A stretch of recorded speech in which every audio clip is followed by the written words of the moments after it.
Well, I'm the Chief Human Resource Officer for the Terex Corporation. We're a Fortune 250 manufacturer of construction equipment. So we make the kinds of trucks and cranes, the giant trucks that you might see on the History Channel, Modern Marvels. So we make equipment for mining, home building, some agricultural equipment, cranes, crushing equipment, that kind of thing. So we're headquartered in Westport, Connecticut. We have about 25,000 team members worldwide. Most of our equipment is made in Europe and the parts of the United States, and we're expanding into China and India. There are really two important things that you do when you're a human resources professional. And the first is that you're really responsible for the quality of the workforce, the quality of the leadership. You know, is your team, is your organization competitive with the competition? Can they meet the challenges of the competition? In many ways, almost like a general manager of a sports team. Are you bringing the players to the team? That's the first responsibility. The second responsibility would really be a guardian of the work environment.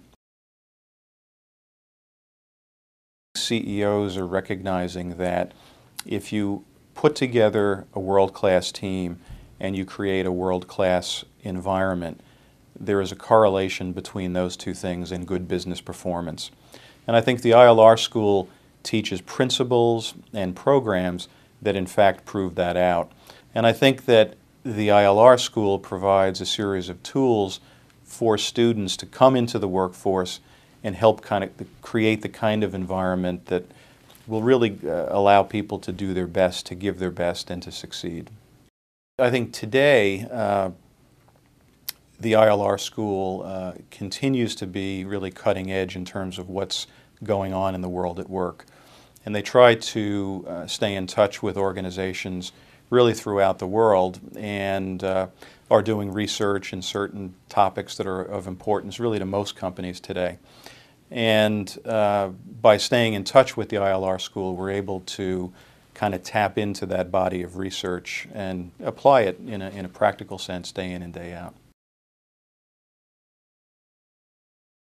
The benefit of CAHRS is that it mixes the research and the scholarly work that a lot of the students and the professors here at Cornell and the ILR school are really working on a day-to-day basis.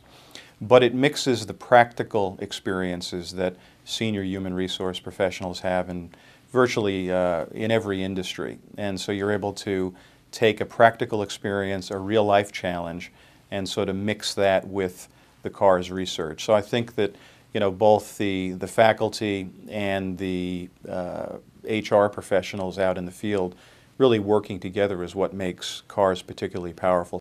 Our company today is looking to really expand outside of the United States and Western Europe, where we make and sell most of our products. And the human resource practices and principles in a lot of the emerging market organizations are really still developing. And the CAHRS organization has done a number of studies in China, in India, the Middle East, Eastern Europe, really around human resource practices. And as we look to expand into those markets, we've tapped into that research. It's clear that if you're going to succeed in business, you're going to have the best people around you, and you're going to have to create a kind of culture that's really a winning culture. And I think that human resources today is really at the forefront of ensuring both of those things, quality people and a quality work environment. It's not the company with the best strategy, it's not the company with the best level of service, but it's the company that really formed the best leadership team and then created the best workforce. Because if you get the right people on the bus, so to speak, they'll figure out the right strategy. You know, they'll figure out the best business plan, and they'll ultimately be successful because they got the combination of the best people together